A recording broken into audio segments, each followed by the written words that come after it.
น้องเจเจนี่เป็นคนที่ดูแลในเรื่องของสถานีได้ดีมากนะเจเจลองเช็คก่อนเนอะถ้าดีก็ทำดีก็จาก Facebook ก็แล้วกัน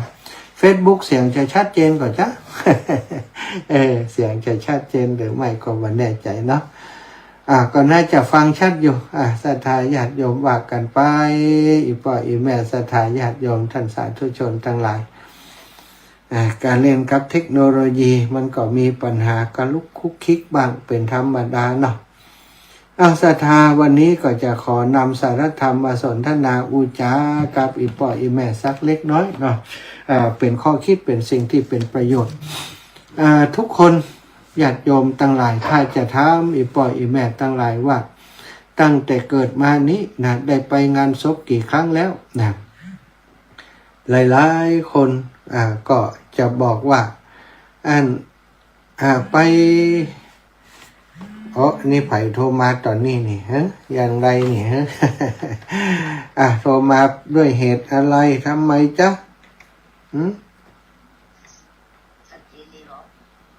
ชัดเจนดีครับก็ชัดเจนดีเนาะของเจเจคงจะหมายถึงลิงก์นะโอเคถ้าตอนนี้ไม่อนุญาตให้โทรนะคะเข้าใจกันตามนี้เพราะว่าจะได้อัตมาจะพ่อวงกับติดโทรศัพท์เนาะสถายพ่อแม่ตั้งหลาย เฮาทุกคนทุกท่านจำมาได้แล้วเนาะว่าเฮาไปงานศพกันกี่ครั้งกี่คราแล้วบางคนที่มีญาติสนิทมิตรสหายนักก็เป็นพันครั้งแล้วมั้งเนาะและก็หลายๆคนอาตมาว่าบัดต่ำก็100 ครั้งขี้หมูขี้หมานี่ต้องเคยไปบัดต่ำก็100 ครั้งและถ้าจะถามว่าทุกครั้งไปได้ประโยชน์อะไรอย่างพ่องนี่ต้อมเข้ามานี่หลายคนก็จะมึนงงนะได้อย่างพ่องจ้า ได้อย่างพ่องจ้าก็ได้ไปนะถ้าจะถามได้ประโยชน์อย่างก็ได้ไปแสดงความไว้อะไรครับเจ้าภาพเพื่อเปิดหันหน้าหันตาอนาคตส่วนใหญ่จะเป็นอย่างนี้ศรัทธาอีพ่ออีแม่ทั้งหลายจริงๆแล้วอานิสงส์งานศพนั้นมีบ่น้อยกว่างานบุญอื่นๆอานิสงส์ล้นเลยนะศรัทธาอย่าคิดล้นอย่างที่เฮาทั้งหลายคิดบัดถึงได้บุญมากกว่าบางอย่างงานบุญบางอย่างโดยซ้ำไปศรัทธาการไปร่วมงานศพนั้นเป็นการไปเพื่อทำความดีหรือแม้ว่าไปตามหน้าที่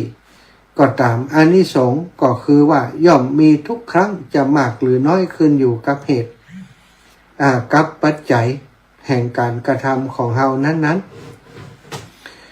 เพิ่นบอกว่าจงทำบุญให้เกิดขึ้นติดใจของเฮาก่อนแล้วค่อยอุทิศส่วนบุญไปให้ผู้ตาย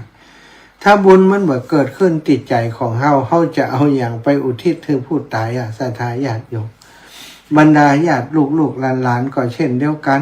ถ้าทำบุญบำเพ็ญกุศลให้พ่อให้แม่แต่บ่ได้สนใจเอาบุญเลยสนใจก็แต่เรื่องแต่จะกินเรื่องหน้าเรื่องตาจะเจิญผู้รักผู้ใหญ่อย่างใดมาเปิดมาเลี้ยงดูเปิดอย่างใดนี่ถึงแต่เรื่องโมนั้นเนี่ยอันนี้บ่ได้บุญนะศรัทธาแต่ว่าถ้าจัดแบบเพื่อเกิดบุญเกิดกุศลจะนิมนต์ตู้เจ้าตั้งได้มาเทศมาสอนมาฮือข้อคิดข้อธรรมดีฮะนิมนต์ตู้เจ้าที่ไหนมาสวดดีฮะเวลาเปิ่นสวดเนี่ยอย่างใดฮือคนได้เงียบฮือได้ตั้งใจฟังจะบอกเปิ่นอย่างใดฮะนี่ถ้าเจ้าภาพเตรียมตัวอย่างนี้นี่รับรองแน่เลยได้บุญได้กุศลเต็มศรัทธาอีพ่ออีแม่ทั้งหลายสรุปย่อๆสำหรับอานิสงส์หรือว่าการไปเผาศพมีอานิสงส์อานิสงส์ที่เป็นลักใหญ่ๆนี้มีอยู่4ประการด้วยกันนะ4ประการมีอะไรอย่างพ่อข้อที่1เฮาได้บำเพ็ญญาติธรรมหรือมิตรธรรมก็คือได้แสดงน้ำใจของญาติของมิตรต่อผู้ที่ล่วงลับไปแล้วโดยเฉพาะอย่างยิ่งถ้าสมมุติว่าเป็นญาติพี่น้องทองทัดกันเป็นคนที่เป็นพี่เป็นน้องเป็นญาติที่โกโหที่กาสายพ่อสายแม่สายได้ก็ตามสถานลุงป้าน้าอาหรือว่าแม้เป็นพ่อดองแม่ดองเป็นเคยกันหรือว่าเป็นญาติผู้ใหญ่ของเพื่อนฝูงของเฮานี่ที่เฮาคบหากันอยู่เฮาก็ ไปเพื่อจะแสดงความเป็นญาติประกาศความเป็นมิตรนะครับครอบครัวของผู้ที่เปิ่นสูญเสียชีวิตนั้นผู้ที่ล่วงลับไปแล้วหรือว่าต่อบุตรภรรยาต่อสามีของผู้ที่ล่วงลับไปแล้วอันนี้เป็นหน้าที่นอกจากเฮาอยู่ในสังคมนี่เฮาบ่ได้อยู่คนเดียวในสังคมเฮาอยู่กันเป็นหมู่เป็นคณะแน่นอนนะย่อมจะมีหน้าที่ในการที่จะทำงานร่วมกับสังคมเปิ้นเรียกว่าสังคมสงเคราะห์การสงเคราะห์ซึ่งกันและกันของคนที่อยู่กันเป็นสังคมสะทายปล่อยแม่เฮาอยู่บ้านนอกนี่จะหันชัดกว่าในเมืองใหญ่ๆซึ่งปัจจุบันในเมืองใหญ่ๆนี่มันแบบเป็นลักษณะหมู่บ้านมันแบบเป็นลักษณะชุมชนมันเป็นชุมชนเมืองต่างคนต่างอยู่เนาะบ่ได้มีการดูแลช่วยเหลือซึ่งกันและกันเฮาอยู่ชนบทอยู่บ้านนอกนี่บ้านหมู่ที่1มีกี่หลังคาเรือนสมมุติว่ามีอยู่500กว่าหลังคาเรือนเวลามีงานศพสถาญาติโยมคนใน400-500หลังคาเรือนในหมู่บ้านนั้นก็ต้องมาช่วยกันวันที่เปิ้นตายใหม่ๆเอาก็มาแล้วมาช่วยกันกางโต๊ะกางเต้นยืมโต๊ะยืมตังจัดสถานที่สำหรับจะเอาศพไว้เอาไว้ที่วัดก็ไปเพียวพัดปัดปู่ดูแลที่วัดเอาไว้ที่บ้านก็จัดการดูแลเพียวพัดปัดปู่ดูแลที่บ้านคนมีรถก็เอารถไปช่วยคนมีแฮงก็เอาแฮงไปช่วยเอาหลัวเอาฟืนเอาอุปกรณ์ทำกับข้าวกับป่าตลอดถึงอุปกรณ์ต่างหลายที่จะประกอบศาสนพิธีเตรียมหีบเตรียมโลงเตรียมทุกอย่างช่วยกันซะทบางครั้งบางทีเจ้าภาพไม่ต้องได้คิดอย่างเลยผู้นำหมู่บ้านท่านผู้ใหญ่ท่านผู้ช่วยหัวหน้าสมาชิกสมาคมเปิ่นเป็นงานเปิ่นจัดการกันเป็นอย่างมีคุ้มมีป๊อกมีอย่างจัดการช่วยกันซะทผู้เป็นเจ้าภาพก็ได้แต่ตอนรับแขกเรือจัดการโน่นนั่นนี่เปิ่นเบิกกะน้ำมันเปิ่นอันจะเอาของมาทำกับข้าวกับปลาเอาที่ไหนยังได้เปิ่นก็ปรึกษาหารือกันผูกร้านค้าไว้อย่างไว้อันนี้ถ้าบ้านนอกจะช่วยกันอย่างนี้ซะทนี่เฮาได้ไปแสดงความเป็นญาติธรรมเป็นมิตรธรรมตัวกันอยู่ในชุมชนเดียวกันอาจจะบ่ใจพี่ใจน้องบ่เกี่ยวข้องกันอย่างสักอย่างแต่ว่าอยู่ในหมู่บ้านเดียวกันเผ่าผีจีดูถือว่าเป็นงานของส่วนกลางส่วนรวมทุกคนจะต้องมาช่วยกันเฮาช่วยเปิ้นช่วยเฮาเป็นความสามัคคีกันสถานนี่ได้ใจธรรมะได้ใจธรรมะของความสามัคคีแล้วคนที่เป็นญาติธรรมจริงๆเป็นลูกหลานญาติกาวงวานก็ได้แสดงออกถึงความกตัญญูกตเวทีที่มีต่อที่ผู้วายชนผู้เสียชีวิตนั้นตัวนี่ข้อที่1เขาได้ละสถานบางคนไปจ่วยบาจ่วยแหงจ่วยเปิ่นเอาหลัวเอาฟืนทำกับข้าวกับปลาหุงหาอาหารก็ได้บุญไปบุญที่เกิดขึ้นจากการที่เฮาเสียสละแรงกายแรงใจไปจ่วยเปิ่นถ้าเป็นบุญเกิดขึ้นในจิตในใจเฮาบ่ต้องรอให้เจ้าภาพเอาอย่างฮื้อเฮาแต่ว่าบุญเกิดขึ้นกับเฮาแล้วนี่เป็นบ่อเกิดแห่งบุญแห่งกุศลความสามัคคีที่มีต่อกันแสดงออกมาเป็นพลังออกมาช่วยเหลือเกื้อกูลกันตกตาเปิ้นเป็นดีไข่หัวตกตาตัวเป็นดีไข่ให้เปิ้นบอกว่าทางงานกับตัวมันกืดอย่างบ่ออกก็อาศัยเปิ้นพ้องน้องพี่น้องเจ้าบ้านช่วยกันนี่สังคมซึ่งจะอยู่ได้แบบมีความสุขอันนี้ข้อที่1ได้บำเพ็ญญาติธรรมหรือว่ามิตรธรรมแสดงออกถึงน้ำจิตน้ำใจของญาติของมิตรต่อผู้ที่ล่วงลับไปต่อญาติพี่น้องสมบุติภามีภรรยาของผู้ล่วงลับไปแสดงออกถึงความสมัครสมานสามัคคีการช่วยเหลือเกื้อกูลกันนี่เป็นคุณธรรมที่เราจะต้องมีในการที่อยู่กับคนในสังคมสถานต่อมาข้อที่2ตีใดแน่ๆได้เจริญสังเวชธรรมสังเวชธรรมก็คือธรรมที่ทำให้เกิดความสลดสังเวชบอกตัวเก่า บางครั้งบางทีผู้ตายนั้นอายุยังน้อยอยู่นะเกิดอุบัติเหตุเสียชีวิตไปโอ้เฮาก็ได้โปร่งสังเวชธรรมว่าโอ้คนเฮาบ่แน่บ่นอนนู่นนี่คนอายุยังหนุ่มยังน้อยบ่แปลงแหงมีทำการทำงานขยันขันแข็งมาตายละพ่อละแม่นี่ก็ได้เกิดความสลดสังเวชขึ้นในจิตในใจขออนุญาตบ่ฮับเนอะสถาฝั่งโทรมาเถอะถ้าทับแล้วก็บอกฮู้อย่าอู้อย่างน่ะเนาะเขาจะอู้ไปตั้งนานบ่ได้จะลืมป่ะเนาะเดี๋ยวถ้าเปิดสายก็ช่วยโทรมาบอกเนอะฝ่ายผู้โทรมาติดต่อเรื่องอย่างบ่ฮู้นะ เปิ่นจะฟังวิทยุลืมฟังก็ไม่แน่ใจถ้าฟังวิทยุเดี๋ยวเปิ่นถึงโทรมาแหมแต่ถ้าคนฟังวิทยุก็คงจะยั่งบ่โทรจ้ะนะก็คือได้เจริญสังเวชธรรมนี่เขาจะได้ไปหันว่าโอ้นี่หรือว่าไปเจองานศพคนเฒ่าคนแก่นะก็เจริญสังเวชธรรมนะโอ้เปิ่นอายุนักแล้วนะเปิ่นอนิจจังหน่อยชีวิตของไม้ไกลฝั่งก็ย่อมจะจากไปเป็นธรรมดาหรือว่าบางครั้งบางทีได้หันกันอยู่แต่เจ้าหันเปิ่นอยู่นะโอ้เนี่ยบัดแรงว่าตายละกันเนี่ยได้ตักได้ตายกันอยู่เนี่ยเจริญสังเวชธรรมได้สถานสังเวชธรรมนี่คือธรรมที่ทำให้เขาอยู่ในความบ่ประมาทเนอะสถานแม้เขาเองก็ต้องเป็นอย่างนี้นี่เขาเองก็วันหนึ่งวันนี้อายุเขาเต่าอีโอ้คนติดตายอายุน้อยกว่าเขาก่อนโอกาสในความตายมีเหมือนกันกู้คนเนี่ยสถาน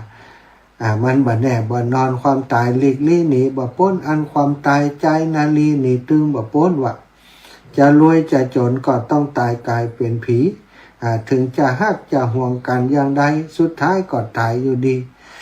บ่วันนี้ก็วันหน้าก็บ่จ้าก็เลี้ยวแต่อันเนาะเพราะฉะนั้นเมื่อมีชีวิตอยู่เฮาก็ต้องสั่งสมคุณงามความดี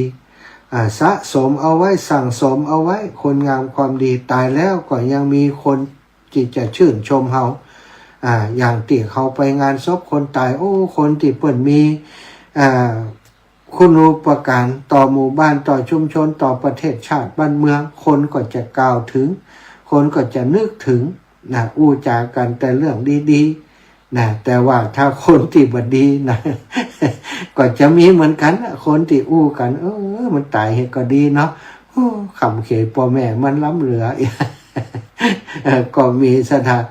ถ้าเขาตายลองมากึดพอนะเขาจะให้คนสมน้ำหน้าว่าคนอย่างเฮานี่ตายเสียก็ดีหรือว่าจะให้คนเปิ่นยกย่องสรรเสริญเฮาอยู่ที่ตัวเฮาอยู่ที่การกระทำของเฮาซะได้เนาะอันนี้ก็ไปให้มันได้เกิดสังเวชแล้วก็เกิดได้การปลงในชีวิตได้เข้าใจคำว่าอนิจจังทุกขังอนัตตาฮู้จักปลงยึดมันถือมันโอ้หันเปิ่นล่ำเปิ่นรวยโลดล่ำรวยเอาไปงานศพเปิ่นก็มักได้ปลงว่าเนี่ยคนล่ำคนรวยก็ตายเหมือนกันทรัพย์สมบัติมากมายมหาศาลก็ตายละไว้สถานบางคนนี่บ่มีลูกมีเต้าเหลือแต่2 เท่าอยู่ด้วยกันนี่ทรัพย์สมบัติลูกหลานก็มาแย่งมาชิงกันนี่ก็ทำให้เราเกิดธรรมะสังเวชได้เหมือนกันสถานต้องอยู่ในความต้องตั้งอยู่ในความบ่ประมาทในวัยว่าบ่ประมาทในวัยว่ายังหนุ่มอยู่บ่ประมาทว่าทรัพย์สมบัติมีปเลอะทรัพย์สมบัติมันจะส่งเฮาถึงแค่โรงพยาบาลลูกหลานส่งเฮาถึงปาจาเท่านั้นสถานแต่ว่าสิ่งสำคัญคือบุญกุศลนั้นจะส่งเฮาไปสู่สัมปรายภพภูมิที่ดีในเบื้องหน้านี่ข้อ2ได้เจริญสังเวชธรรมข้อที่3ได้เจริญอนิจจสัญญาก็คือเห็นความจริงของสังขารรูปนามอันประกอบไปด้วยกายและใจนี้ว่าบัดเที่ยงเกิดแล้วก็ต้องดับไปมีความเสื่อมสิ้นไปเป็นธรรมดาอันนี้มีอย่างเร่งด่วนจ้าเนาะ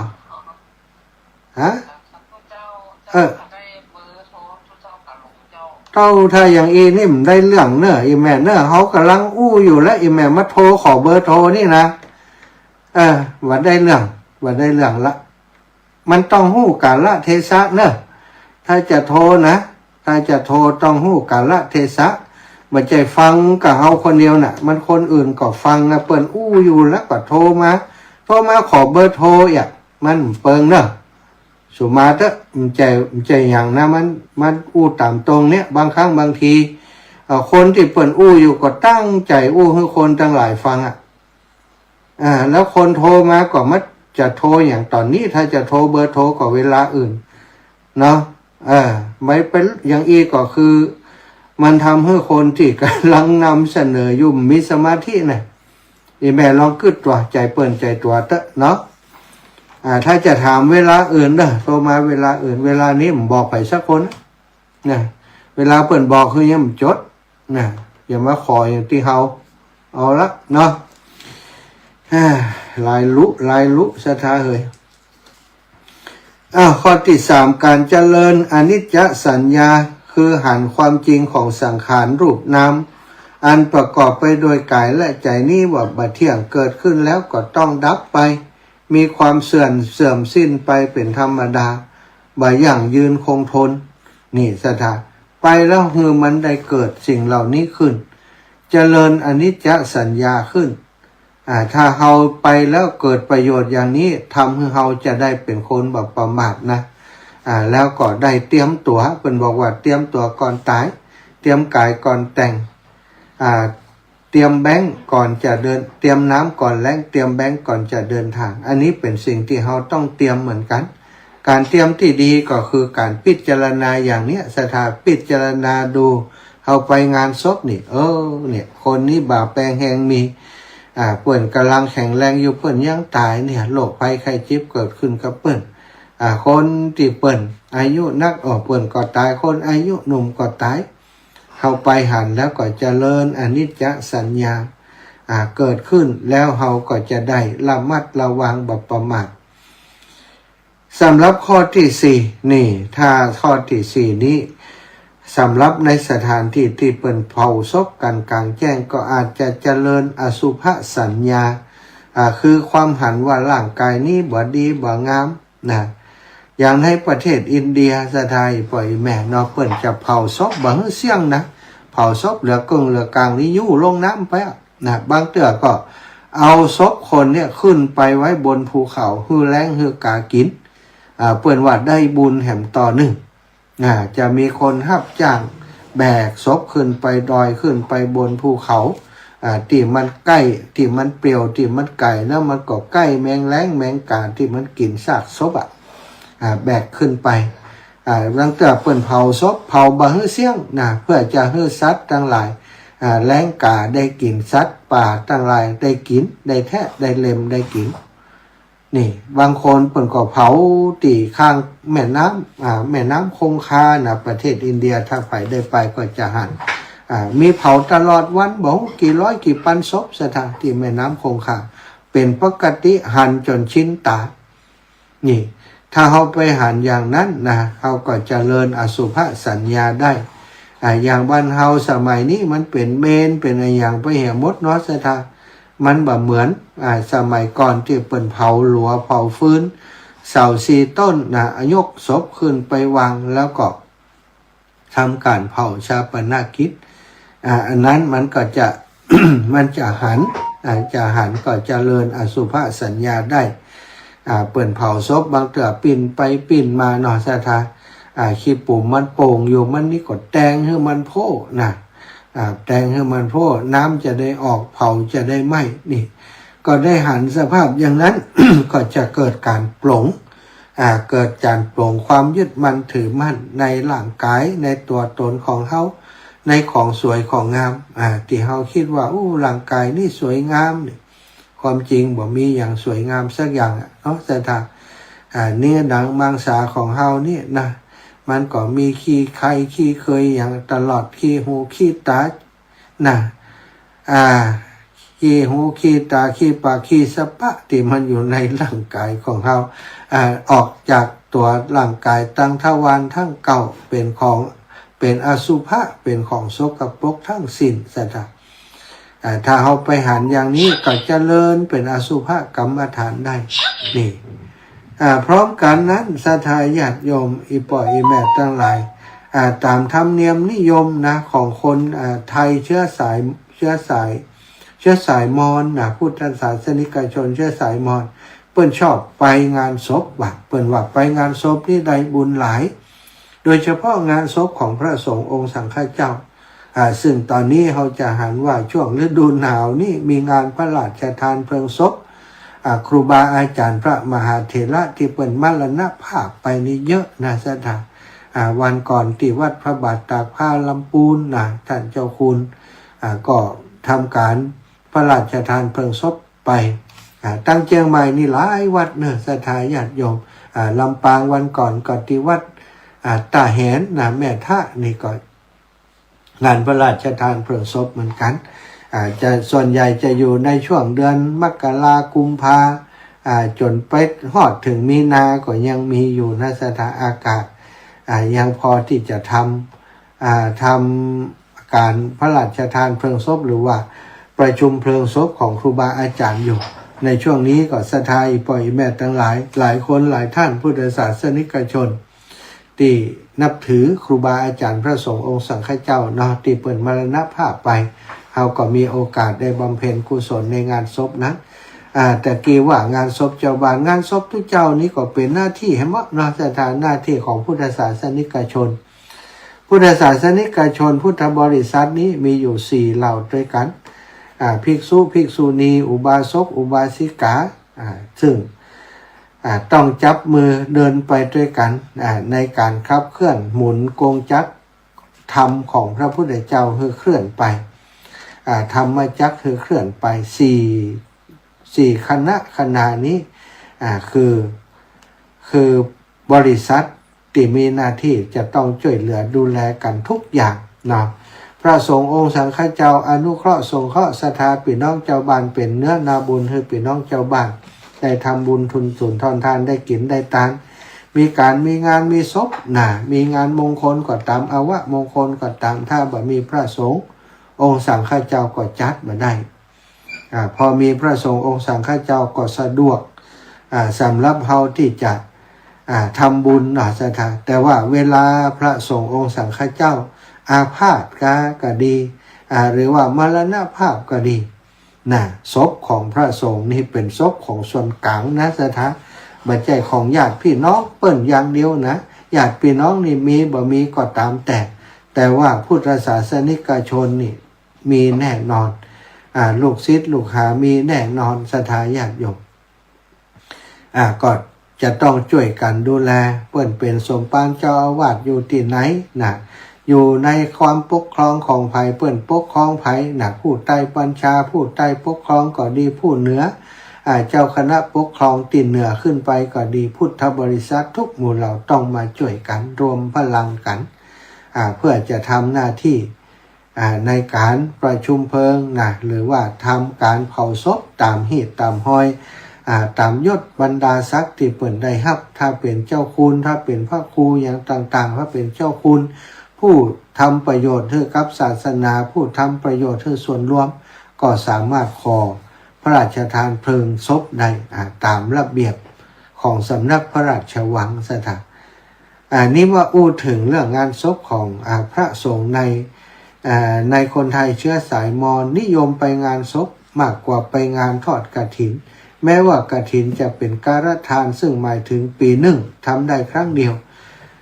แต่ว่าการเผาศพพระเกจิอาจารย์ตังมอนเปิ้นถือว่าเป็นมหาการทานสถานกฐินเป็นการทานแต่ว่างานศพของทุเจ้านี่เปิ้นถือว่ามหาการทานซึ่งเป็นทานที่ใหญ่กว่าที่เมื่อนานครั้งจะมีหนเมื่อมีพระมรรูปหนึ่งรูปใดมรณภาพลงไปโดยเฉพาะพระจันทร์ผู้ใหญ่ที่มีพรรษาสูงมีศีลจารวัตดีงดงามบัดด่างพร้อยจะมีการจัดงานศพค่อนข้างยิ่งใหญ่กว่าศพของพระที่สามัญธรรมดาทั่วไปตั้งแต่โลงศพการสร้างปราสาทสำหรับตั้งศพพระรูปใดมีคุณสมบัติดีเลิศลูกศิษย์จะสร้างปราสาทให้ถึง9 ยอดพระรูปใดมีคุณสมบัติต่างพรรษาและคุณธรรมน้อยยอดปราสาทก็จะลดลงตามลำดับตัวปราสาทจะทำจากไม้และก็กระดาษ ตามพิธีมอญโบราณจะเผาปราสาทไปพร้อมๆกับโรงเนื่องจากปราสาทมีราคาแพงมากเพราะทำจากไม้อย่างดีซึ่งปัจจุบันบ่ค่อยมีให้หันบ่อยนักแล้วก็อย่างต่างภาคเหนือของเฮาเนาะทางงานพระราชทานเพลิงศพก็มีนกหัสไดลิงกาปราสาทกาอย่างต่างๆนี่ใหญ่โตมโหฬารนะซะนะบางทีปราสาทนี้ก็ใช้เงินหลายสตางค์อยู่นะเป็นหลักแสนนะเป็นหลักหลายแสนหลายแสนเนาะ4-5 แสนก็มีนะซะนะบางที่บางแห่งอาจจะถึงหลักล้านที่พระเกจิครูบาอาจารย์ที่จั่นผู้ใหญ่ที่สูงเนี่ยก็การใช้จ่ายก็จะสูงขึ้นซะนะสถาทีนี้มาดูว่าคติความเชื่อทำไมชุนมอญโบราณอาจารย์มอญเปิ่นถึงเชื่อว่าไปเผาศพพระสงฆ์องค์สังฆเจ้ามีอานิสงส์นักหนาเนาะนักปราชญ์ของอาจารย์พระนักปราชญ์คนมอญได้แต่งเรื่องราวรวมถึงพิธีกรรมต่างๆของมอญไว้หลังพุทธศักราช 2310 ซึ่งเป็นปีแรกที่กรุงหงสาวดีแตกเปิ่นใจเป็นบรรทัดฐานความเชื่อมาถึงปัจจุบันท่านได้กล่าวถึงอานิสงส์ของการเผาศพไว้ว่าบุคคลใดทำโรงศพให้วิจิตรงดงามถวายกับพระสงฆ์องค์สังฆเจ้าได้อานิสงส์1 ปันชาติสถานได้อยู่สุขสบายมีทรัพย์สินโภคทรัพย์ได้ไปเกิดสวรรค์ชั้นฟ้าวนเวียนกลับมาเกิดเป็นมนุษย์มีทรัพย์สินสลิงคานบ่ได้เดือดร้อนอย่าง1 ปันชาติเป็นคนที่มีเกียรติยศชื่อเสียงบุคคลใดนิมนต์พระสงฆ์มาพิจารณาซากศพซึ่งเป็นกรรมฐานจะได้รับอานิสงส์แห่ง 2,000 ชาตินี่สถาน3 เผาศพพระพุทธเจ้าจะได้อานิสงส์บ่มีที่สิ้นสุดการไปร่วมเผาศพพระเกจิมอญที่ปฏิบัติดีปฏิบัติชอบก็จะได้อานิสงส์ทั้งหลายนั้นจะส่งให้ผู้ที่ไปในการเผาศพสมบูรณ์ไปด้วยมนุษย์สมบัติสวรรค์สมบัติอะไรเกิดในพรหมโลกบ่ต้องตกไปอยู่ในอบายภูมิตั้ง4คือนรกเปรตอสุรกายและเดรัจฉานซึ่งบางคนก็เชื่อว่าเป็นเพียงอุบายให้คนกระทำแต่ความดีเท่านั้นนรกสวรรค์บ่มีจริงสถานแต่ประการใดนอกจากนี้โบราณอาจารย์ทั้งหลายได้กล่าวว่าผู้ใดมีจิตใจเมตตาสงเคราะห์เผาสรีระร่างกายของคนอนาถาที่มีแต่ร่างกระดูกจะอำนวยผลให้ได้ยศถาบรรดาศักดิ์และบริวาร8 ปันกับสถาน 8,000 กับผู้ใดที่มีจิตเมตตาสงเคราะห์เผาสรีระศพที่ยังมีเลือดเนื้ออยู่จะอำนวยผลให้ได้รับยศศักดิ์และบริวาร 10,000 กับผู้ใดมีจิตเมตตาสงเคราะห์เผาสรีระร่างกายของคนแก่ชราจะอำนวยผลให้ได้รับยศศักดิ์และบริวาร 40,000 กับผู้ใดมีจิตเมตตาสงเคราะห์เผาสรีระศพของญาติมิตรสหายจะอำนวยผลให้ได้ยศศักดิ์และบริวาร 80,000 กับผู้ใดมีจิตเมตตาสงเคราะห์เผาสรีระศพของมารดาบิดาอำนวยพรให้ได้อานิสงส์อันเป็นทิพย์ยศศักดิ์และบริวารอันเป็นทิพย์ถึง 100,000 กับดูสถานนักหนานะนี่ผู้ใดมีจิตเมตตาสงเคราะห์เผาสรีระร่างกายของพระภิกษุสงฆ์อำนวยผลให้ได้รับยศศักดิ์และก็บริวาร 200,000 กับคติความเชื่ออย่างหนึ่งของพุทธศาสนิกชนคนมอญคือคนมอญนิยมไปงานศพมากกว่าที่จะไปงานทอดกฐินเพราะการเผาศพพระเกจิอาจารย์คนมอญถือว่าเป็นมหาการทานซึ่งเป็นทานที่ยิ่งใหญ่ศรัทธาญาติโยมช่วงนี้มีงานพระราชทานเพลิงศพหลายที่หลายแห่งเนาะศรัทธาอยู่ใกล้ที่ใดไปอนุเคราะห์ไปสงเคราะห์ไปเอาบุญใหญ่กับครูบาอาจารย์ที่ลำปางมีพระเกจิอาจารย์รูปหนึ่งหลายคนก็คงจะอาจจะรู้จักคนตังเชียงใหม่โดยเฉพาะคนที่เปิ่นเล่นพระเครื่องเครื่องอย่างต่างๆนี่ ก็จะมีเหรียญของหลวงปู่นะพระที่หลวงปู่เปิ้นได้ทำไว้ให้ลูกหลานบูชาไปเป็นพุทธคุณธรรมคุณสังฆคุณนั้นหลวงปู่เปิ้นได้มรณภาพไปหลายปีแล้วศรัทธาเก็บศพของหลวงปู่ไว้ที่วัดกูมอนนะตอนนี้เปิ้นจะทำการประชุมเพลิงในวันที่7นะก็วันที่3นะกุมภานี้เปิ้นจะทำพิธีในการเจิญสรีระสังขารหลวงปู่ขึ้นปราสาทนกหัสดีลิงนะแล้วก็จากนั้นก็จะบำเพ็ญบุญบำเพ็ญกุศลมีพระธรรมเทศนาแล้วก็สวดพระพิธรรมทุกค่ำคืนไปจนถึงคืนวันที่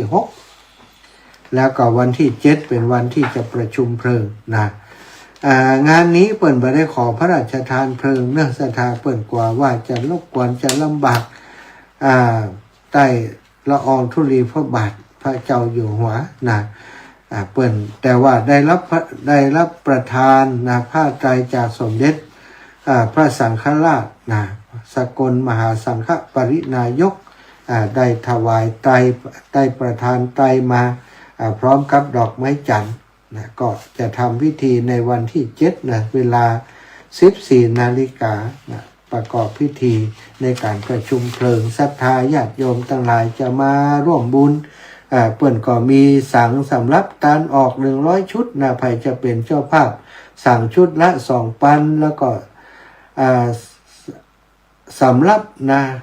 สำรับสังฆทานนะสำรับแหม1ปันใครจะเป็นเจ้าภาพสำรับก็ได้เจ้าภาพปัจจัยสังก็ได้2ปัน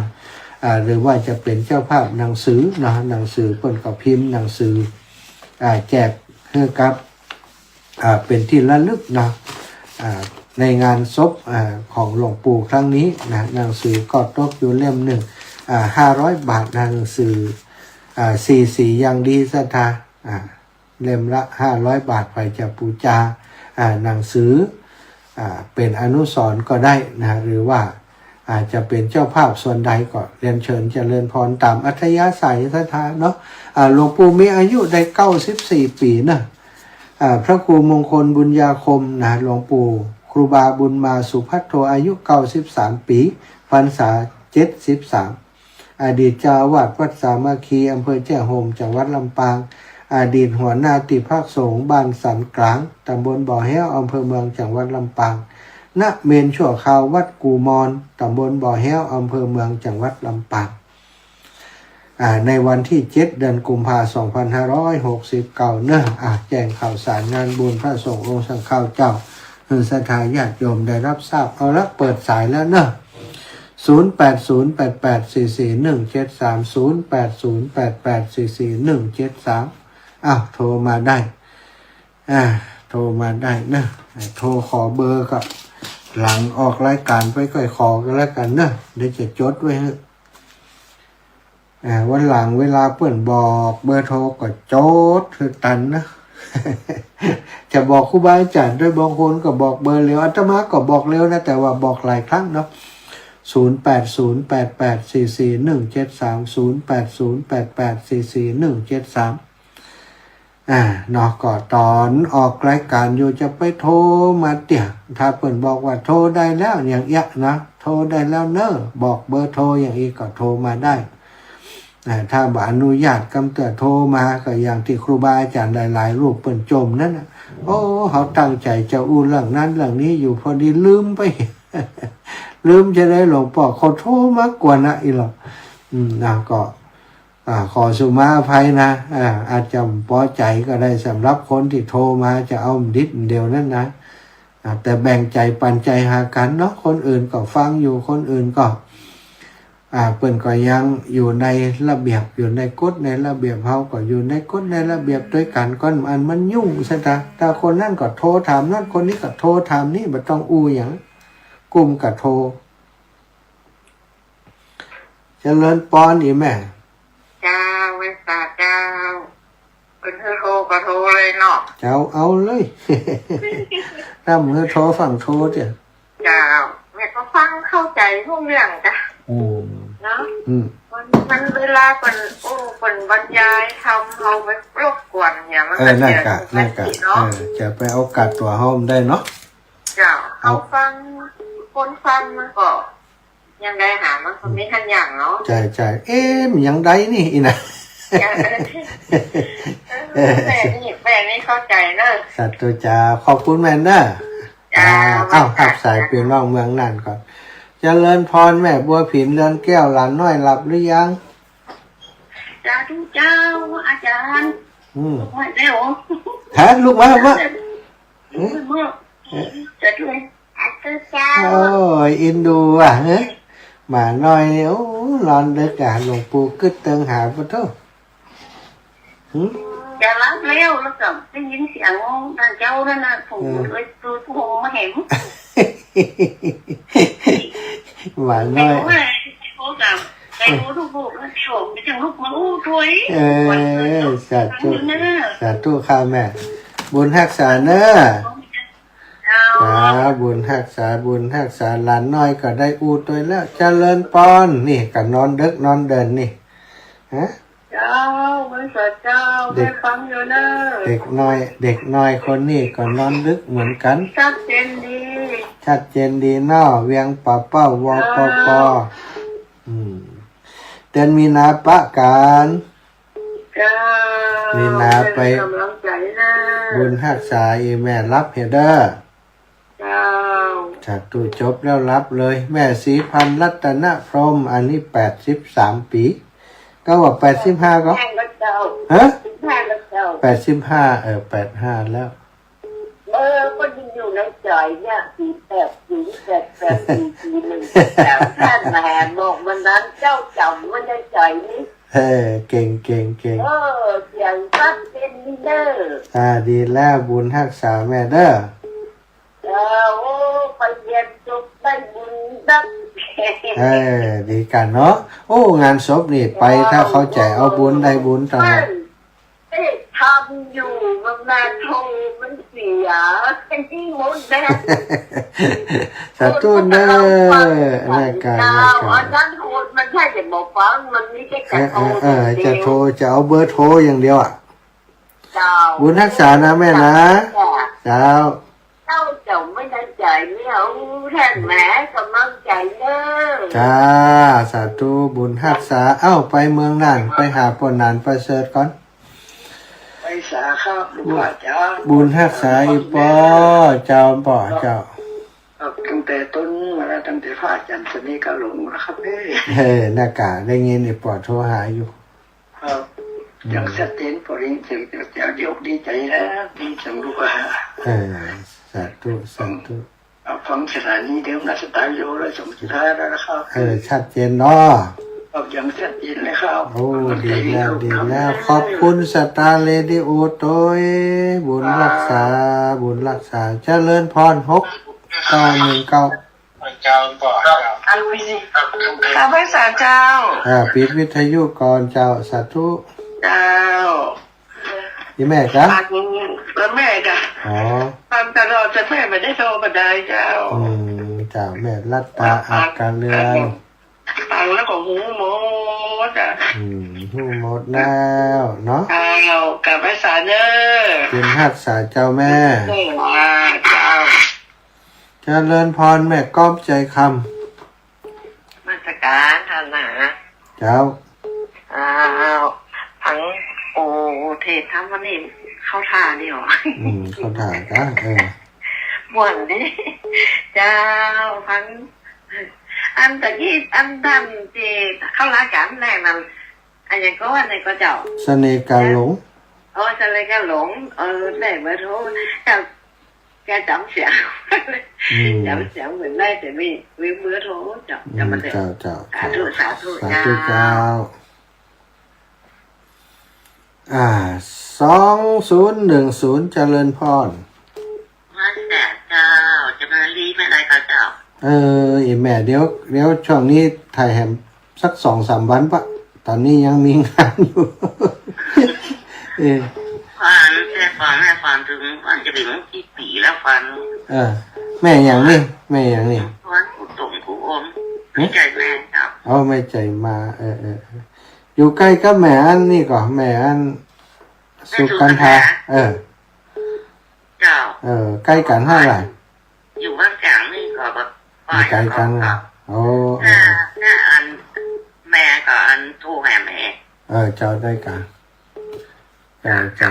แม่จะไปแถมแม่ไม่ดูกันแอร์เจ้าแม่เจ้าสาธุเนอะสาธุเจริญพรแม่ฉลาดแจ่ซ้อนกว่าใดไม่สอนการมหาเจ้าแต่มาแม่มาเนี่ยงานศพสี่คำเนาะก็ว่าโอ้ได้หันหน้ากูเนาะคนโอ้หม่อนเนาะได้ฉันปากคนม้วนมันได้หันหน้าใจขนาดนี้ลูกไผคนได้ตัวอะไรเจ้าโอ้ล่ะมาหันหน้าอีกก็ไปหนังให้แต่ไปหนังขับข่วยระหว่างให้เขาจะได้หันนี่เดี๋ยวบอกคนมาเห็นไหมครับเดินขึ้นกองหลองกองขอพอเนาะเจ้าจัดจุดเด้อบุญรักษาไม่ได้ทิ้งหนุ่มได้จำเดียวเนาะฝากไปแล้วนะฝากน้องตอยไปแล้วนะเนี่ยบอกเขาว่าเอาไปฝากไว้บ้านป้าหมอฮันเนอร์อีเนี่ยเขาหู้จักกันเลยบ้านมาสำเร็จบ้านได้สำเร็จถามป้าหมอพอละเขาฝากคำฝากเนอะเจ้าสัตว์ตูเจ้าแม่ฉลาดแจ่ซ่อนนะโยมอำเภอลี่ลำปูนย่าเรียบวางสมบัติร่วมบุญส้มตำ100สัตว์ตุโยมลี่ลำพูนเจริญพรไม่ใช่ครับนี่90แต่เฮ้ก็90แต่เฮ้ก็93ก็อย่างนี้93ไปดู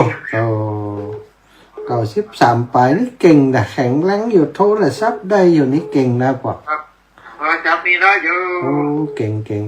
งร่างได้หันหน้าสักเตียกับ93นี่ครับเนาะแล้วไม่ปะจะเตียนะบ้านอย่างก็บ้านป่าไผ่ป่าไผ่ป่าไผ่ลี่เนาะอยู่ในตัวอำเภอนะครับป่าไผ่นี่อยู่ห่างจากอำเภอมาสัก10 โล10 โลมาตังใดมาตังลำพูนมาตังลำพูนเนาะอยู่ข้างตังกะอยู่ให้น้อยหน่อยอยู่แถวบ้านอย่างฮะเลยอันติดป่าไม้ไหมจ๊ะ10 กิโลนี่เลยมาทางเพกเลยมาทางเพกเนาะถ้าไปพุ่นจะโทรหาเด้อครับไข่หันได้90ปลายนี่ยังแข็งแรงอย่างใดนี่ไข่หัน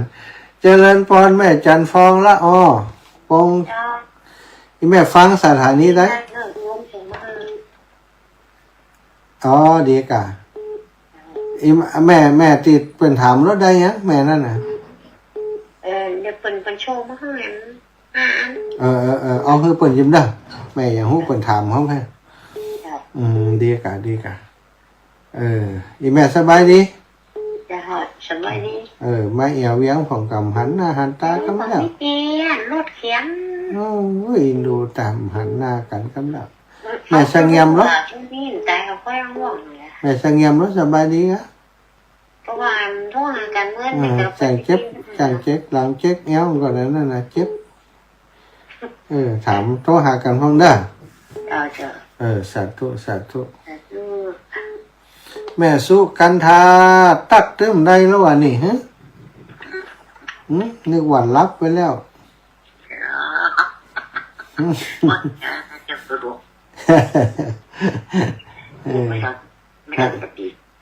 กดได้กำติดแล้วครับตัดข้างสายอยู่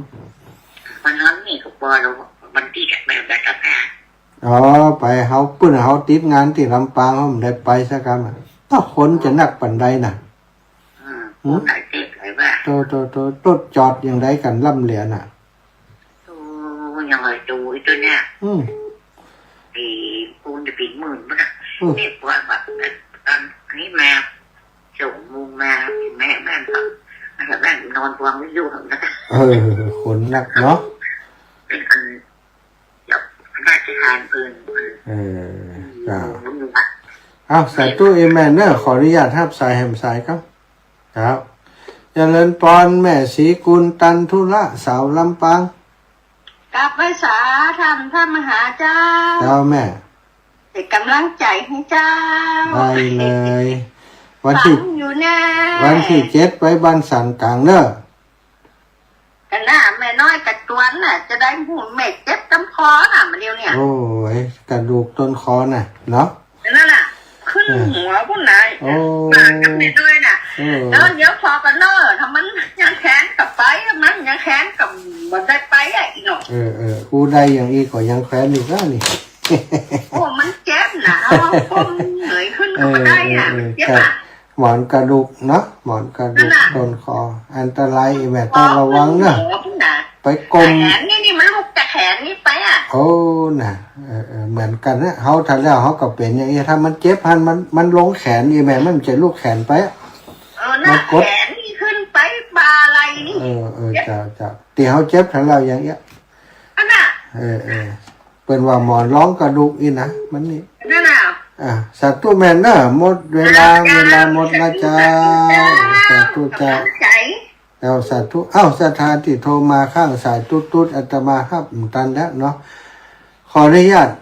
นำรายการจากลาไปก่อนนะศรัทธาญาติโยมทุกคนทุกท่านอยู่ดีมีสุขอายุมันขวัญยืนจัตตารโอธรรมาวทันติอายุวันโนสุขังพระลัง